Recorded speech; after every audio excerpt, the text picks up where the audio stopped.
In the near future, there's a biotech company in Germany called Eon, will soon be offering a medical treatment that allows one to take time out of their life and transfer it to another person's body as long as they are a compatible fit. Thanks to this technology, people in dire need of money can sell as many years of their lives as they want, which makes their bodies age quickly. In contrast, the person that buys the time gets their youthful looks restored, which means rich people are pretty much immortal. Usually, only poor people that are desperate to improve their living conditions agree to sell their time, although Eon always promotes it as a choice and a donation. In this future, there's a high number of migrants and asylum seekers, and this is the only way they have to earn a living. The company makes sure to honor scholars, artists, and celebrities with time, and Nobel winners have recently been added to the list. Eon's best donation manager is Max, who goes around convincing people to sell their age. He's chatting with the adolescent son of a migrant family today, telling him how much he would profit from selling 15 years of his life. In an attempt to persuade him, Max describes how he traded 5 years of his life to pay for college. He also emphasizes that although there is little possibility that his family would ever have the necessary legal documents to live in harmony, the money could help them start a business. Max seals the deal with all of this trickery. When he returns to the company building, Max puts on a raincoat to deal with the protesters outside, who throw things at any worker that passes by. Many people are against Eon's technology because of increasing social and economic disparity in society. Once inside, Max attends a special ceremony during which he receives an award for being the best agent of the year. Then the company's founder, Sophie Thyssen, offers a big speech about the importance of their work. Meanwhile, in one of Eon's clinics, patients are having a calm day when suddenly, a man dressed as an employee pulls out a gun and shoots a bunch of people in the room before graffiting the wall within a symbol and then running off. He's from the Atom Group, which is meant to be an anti-Eon organization. They use terrorist activities to stop the company and kill people in the name of saving society. Later, Sophie, together with her guards Kaya and Novak, are watching a video sent by Atom's leader Lilith, who promises more chaos is coming. Max returns home and prepares a special dinner to celebrate his award with his wife Elena. They haven't finished paying for the apartment yet, but their dream is to have kids, so before eating they end up getting frisky for a while. The next day, the couple goes to visit Elena's parents. Her dad jokes about maybe buying some extra years for himself, but he's very clearly being passive-aggressive and showing disdain for Max's job, which he considers unethical. Elena interrupts before an argument escalates, but during the ride home, Max wishes she would defend him instead of being annoyingly neutral. When the couple makes it back to their building, they're shocked to discover that their apartment is on fire. Not only they lost all their belongings, they lost all their money too because it was at home. When they go to see the insurance company, they discover they won't cover this incident because reports indicate a candle started the fire, which is seen as negligence. Elena swears she always puts out all candles before leaving the place, but that's the official report and they can do nothing about it. To make matters worse, Max learns that to get the loan from the bank, Elena offered 40 years of her life as collateral, which she never told him. Max tries to offer his own years instead, but he's turned down because there aren't compatible recipients for him. This confuses Max because he donated in the past, but apparently the recipient recently died. When they leave the insurance company, the cops arrest Elena to prevent her from fleeing the country. Max swears he'll get the money to pay the bank in some other way and goes to see Sophie to explain his situation, getting Sophie to promise she'll see what she can do. Afterward, Sophie has a meeting with the company's shareholders, who are tired of wasting resources on checking for compatible DNA because it means some people may never get the chance to buy some extra years and genetic dispositions are very rare anyway. They call Sophie too biased. A few days later, Max's lawyer informs him there has been no news from Sophie and that she's ignoring their calls. With no other choice, Max goes to the clinic and tries to visit Elena, but they tell him he has to wait until the procedure is over. Losing his mind, Max runs into the other rooms to try to reach his wife, but he's tackled down by Kaya and her team. Meanwhile, Elena's prepared for the procedure. Hearing a lawyer read the contract makes her finally snap, and she begins struggling against the doctors, but she's given an injection that puts her to sleep and then she's connected to a machine that transfers 38 years to a person in another room whose face is hidden. Afterward, Max takes Elena home, but she doesn't say a word. During the following days, Elena's body starts to age quickly until she looks like an elderly woman and she can barely stand looking at herself in the mirror. Max and Elena's relationship becomes very sour and awkward, and although Max tries to comfort and support Elena, she becomes very distant. One morning, Max is called to the company and he learns that he has been given a promotion that includes a salary rise, but this is useless now. Furious, Max runs to try to talk to Sophie, but Kaya stops him from getting too close. Sophie ignores him and gets in her car, although Max notices she's starting to look younger. Later at home, Max is affectionate to Elena, swearing he still loves her, but Elena thinks it's pity and tells him to leave her alone. After Max leaves, Elena begins feeling a strange pain in her abdomen and rushes to the bathtub, where she starts bleeding. Meanwhile, Max goes for a walk and to have a beer at the park, where he's approached by a girl selling illegal uppers. Max quickly tells her off. A few hours later, Elena is in the hospital for her pain. Max is keeping her company and is shocked to learn that before the procedure, Elena had been pregnant, and today's bleeding had been a miscarriage because this old body can't have babies. Tired of this awkward life they've having, Elena makes Max take her to her parents' house, where she'll live from now on.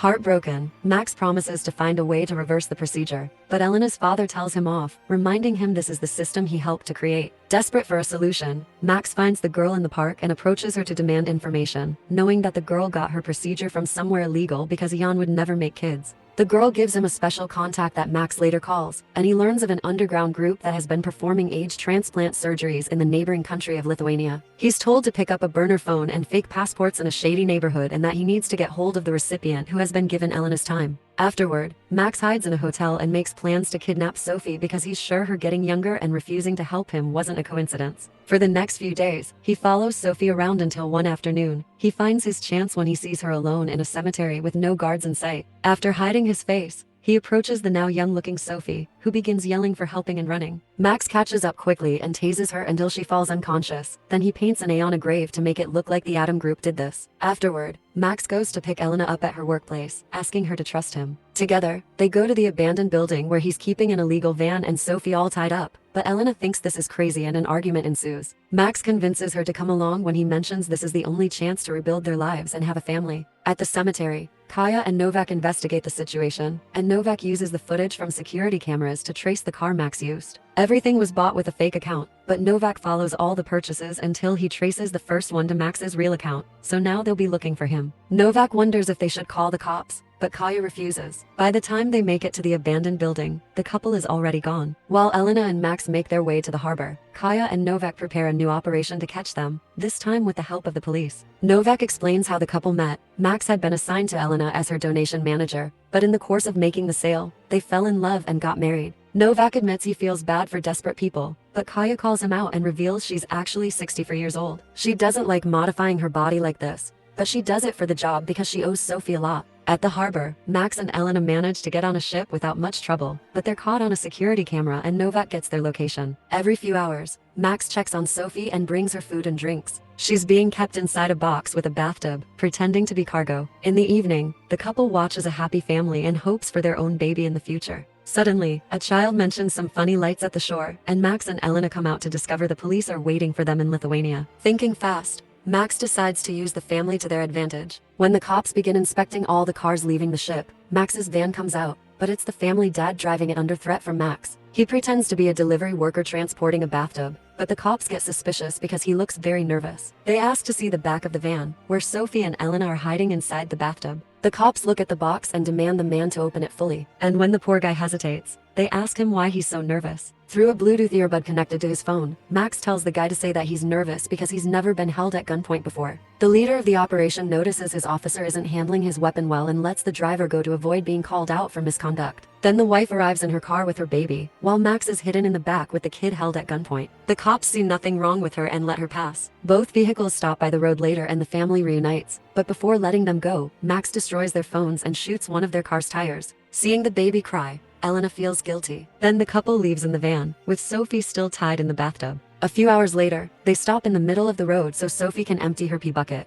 But now that she can talk, she explains she isn't Sophie, she's her daughter Marie. They just happen to look a lot alike now that her mother went through the procedure. Max doesn't believe her and searches the information on the internet, which says Sophie only had one daughter that died ages ago and whose grave she was visiting in the cemetery. Marie explains that precisely to avoid press attention, she was kept out of the spotlight, but Max doesn't believe her and takes her back to the tub. However, Elena is starting to have doubts. Eventually, they find an abandoned hotel and decide to spend the night there. Marie is allowed to be out and she insists she isn't Sophie, explaining she actually hates her mother's work because it's unethical and that she's on the couple's side. Elena begins arguing with Max, who still doesn't believe her, and he points out that even if the story is true, Marie should still be a match for Elena because it's the same DNA as her mother. Elena is horrified by Max wanting to use a child and leaves the room. Marie asks for a shower, so Max takes her to the bathroom. While Marie explains that Sophie had invented the age transplant method while trying to cure her sister, Max turns around so she can change, and Marie takes this chance to hit him and run away. Marie immediately runs to the woods, where it's dark, and there's no signal for the phone she stole. She notices a light nearby, meaning she's being chased, so she hurries up, but when she's about to cross what she thinks it's a big puddle, it turns out to be a deep hole and she begins sinking. Marie tries to grab onto a fallen tree and has no choice but to yell for help. Luckily, the light turns out to be Elena. who quickly helps her get out. The women return to the hotel and Marie can finally have her shower. When she takes off her clothes, Elena notices that she doesn't have the scars from the procedure, meaning she truly is Marie. Elena tells Max of this, but he explains the skin probably regenerated during the procedure and reminds Elena that he's doing this so they can have a baby. He tells Elena she deserves better and kisses her, which then escalates into getting frisky while a tied-up Marie can hear them from the tub. Meanwhile, Novak tells Kaya that he's found the location of the couple and they get ready to go after them. A few hours later, Elena and Max are suddenly woken up by a few men pointing guns at them. It's the Adam group, who take away Max's gun before Lilith reveals herself. She confirms the girl is Marie and not Sophie, and then takes the trio to an abandoned building, where she reveals the whole truth. Sophie had been looking for an age donor for her personal use, and that person happened to be Elena. The company had sent Max because he was their best donation manager, but instead of making Elena donate, the two fell in love with each other and eventually got married. When Sophie needed the donation, she burned down their apartment on purpose and had Max's match killed to prevent him from donating some of his years. When Max accuses Lilith of being a murderer, Lilith gives Elena a gun with only one bullet, telling her to kill Marie or end things for herself. Elena doesn't dare to do either and drops the gun, causing Lilith to point out everyone is a pacifist when they're forced to take lives themselves, but they have no problem allowing doctors to do the same on their behalf. At that moment, Max's burner phone receives the location of the illegal clinic, which will be valid for 6 hours. If they don't want to miss the appointment, the couple will have to help Lilith kill Sophie. When Kaya surrounds the building with her team, Max comes out, pretending Adam isn't with them. He tells the team that only Sophie is allowed inside, and that if anyone else tries to enter the building, Elena will shoot Marie. A young-looking Sophie shows up and accepts the terms, but before she can enter, Kaya wonders how Max knew Sophie was with them. She realizes this is a trap, and suddenly, Novak takes out his gun and shoots Sophie, knocking her out. Kaya immediately kills Novak, and from inside the building, the Adam group opens fire against Sophie's team. Max rushes back into the hotel, only to fall when something explodes near him. After dodging a few guards, he's grabbed by a rebel, but after exchanging a few hits he manages to knock him out. Then Max grabs Elena and Marie and drags them to the garage to escape. While Max tries to start the car, Marie reveals she took a gun and tries to shoot Elena, but it has no bullets. Elena is disappointed that Marie would kill her after she refused to shoot her, so she grabs Marie and hits her head against the car until she falls unconscious. Then the trio escapes in the car while Kaya checks Novak's phone and discovers he's been in contact with the rebels because he's been part of the Adam group all along. A few hours later, Max confesses he doesn't want to do anything to Marie because he doesn't want to become like Lilith. However, Elena has had enough and kicks Max out of the car by threatening to end things for herself. After Max leaves, Elena drives all the way to the illegal clinic, where Marie is dragged against her will and the procedure gets done. Meanwhile, Max wanders around, and when he sees a bus full of immigrants, he follows it to join a refugee camp. The next morning, Marie is found walking down the road by a trucker, who takes her back to the city. Moments later, she's reunited with Sophie, who is alive and well because she had been wearing a bulletproof vest. Then Kaya announces she quits because she's tired of killing people just for business. During the following days, Marie starts to age rapidly, yet a selfish Sophie refuses to donate some of her years to her own daughter, promising to find a donor soon. A few months later, Max finds Elena at the beach. She looks young and pregnant, and she has a new husband to take care of her. When she sees Max, she doesn't even try to talk to him, and Max goes back to his new life, being a rebel with the Adam group, determined to bring Sophie down.